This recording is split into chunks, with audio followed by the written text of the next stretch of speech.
Today we get a sweet reminder just from the Cowboys quarterback himself as to how long it's really been since that franchise won anything. Also, the midsummer power rankings. Where should the Eagles rank atop the list?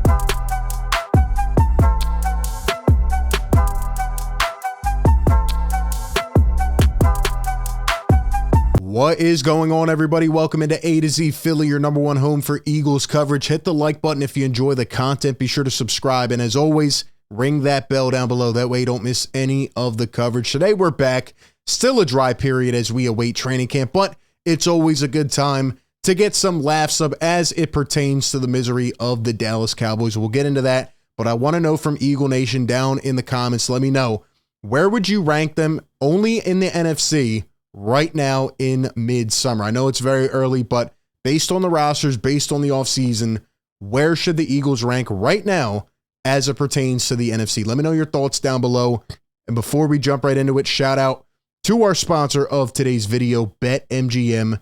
Enjoy all your favorite sports like never before at BetMGM. Sign up using code ATOZPA and receive up to $1,000 back in bonus bets if you don't win your first bet. When you register with BetMGM, you'll get instant access to a variety of parlay selection features, live betting options, player props, and daily boosted odds specials. And with BetMGM at your fingertips, every play and every game matter more than ever. Find out why BetMGM is the king of sportsbooks. Sign up today with bonus code ATOZPA and get up to $1,000 back in bonus bets if you don't win your first bet. Visit BetMGM.com for terms and conditions. 21 years of age or older to wager. Pennsylvania only. New customer offer. Bonus bets expire 7 days from issuance. If you or someone you know has a gambling problem, call 1-800-GAMBLER. All right, let's just dive right into it, man. So Dak Prescott was doing an interview, and, he was just being asked normal questions about, who he's faced and the toughest opponents and just things of that nature. And a question came up about the Cowboys and their Super Bowls, and Dak Prescott had this to say in response to the question. Let's take a listen. Most fondest Super Bowl memory? That's tough. I mean, I grew up a Cowboys fan. Obviously, unfortunately, I haven't necessarily seen us play or remember us playing, but Give me your... So Dak Prescott was asked about his fondest Super Bowl memory, and he says, well, that's tough. I essentially, I don't remember them. I don't know. And, we all hear all the time about the Cowboys rings, their 5 Super Bowls, blah, blah, blah. But let's be honest, man, and I'm just putting it out there. The Dallas Cowboys fan base is one of the most unbearable fan bases I have ever seen. They will constantly remind you about that, but even their own quarterback, who can, not even get them to that point again, doesn't remember the last time. It's funny. The last time the Cowboys not even won the Super Bowl, but were in the NFC Championship, their starting quarterback, Dak Prescott, was 2 years old. He is almost 30. The last time they won the Super Bowl, Dak Prescott was 2 years old. He's almost 30. So, again, it really blows my mind how this Cowboys franchise continues to stay relevant. I know they're America's team and they have the richest owner and all this money, but it's just crazy, man. And, I've met Cowboy fans in real life, and a lot of them are actually sensible, but I feel like it's the ones on the internet and the ones that are always trying to put themselves out there that just make a fool of themselves. If they were normal, if they didn't talk or complain, maybe they actually would get to the conference championship or even go all the way and go to the Super Bowl. They always shoot themselves in the foot. And to be quite honest, Dak Prescott, I think he's a talented player, but he's not that dude. I said that a little while ago. And, he's almost 30 at this point, 2 career playoff wins. I'd much rather be the Philadelphia Eagles, who have Jalen Hurts, who's 24 years old and trending upwards, who has the same amount of playoff wins in this past year as Dak in his entire career. I've been seeing a lot of banter on Twitter with Eagle and Cowboy fans, and they always get into it. One of the best rivalries in sports, and at the end of the day, it's all respect and love. But the Cowboys are the most unbearable franchise. They're the most just overhyped, underachieving franchise and fan base I've ever seen.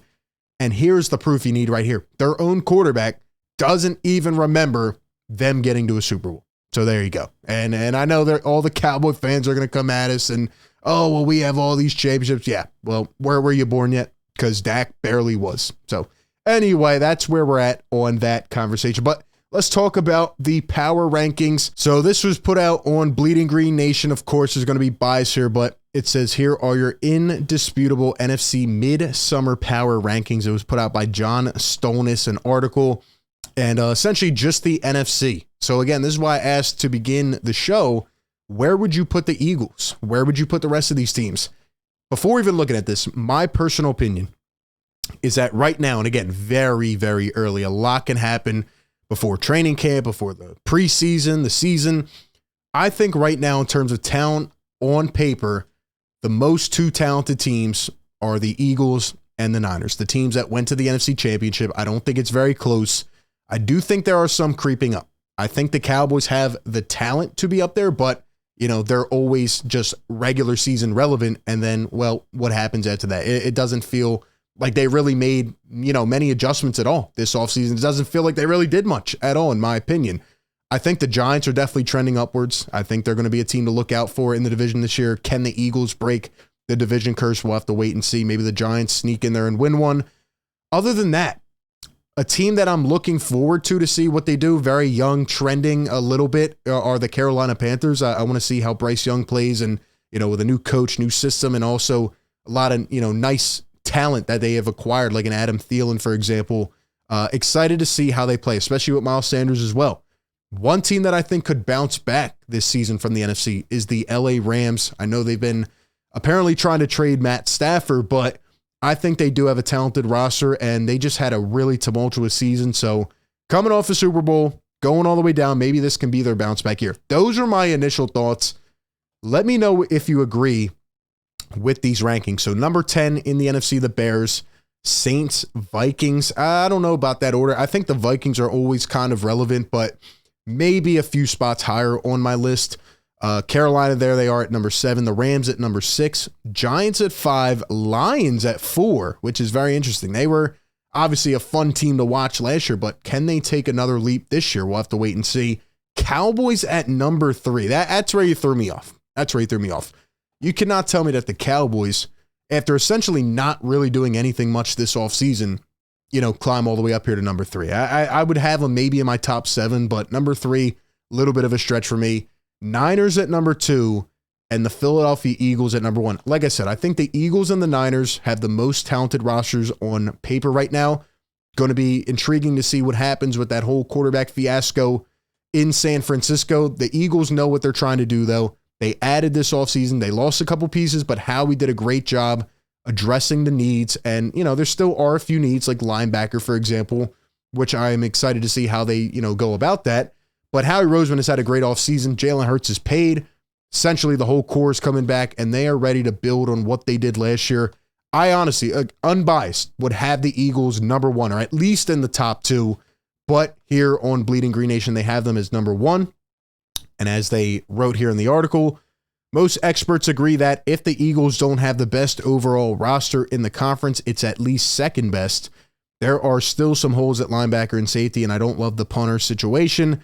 But all in all, this is a team that is still teaming with talent, with Jalen Hurts at the helm, the unquestioned best quarterback in the NFC. Now Rodgers is gone. A couple others are gone. Yeah, I agree. Jalen Hurts is the best quarterback in the NFC.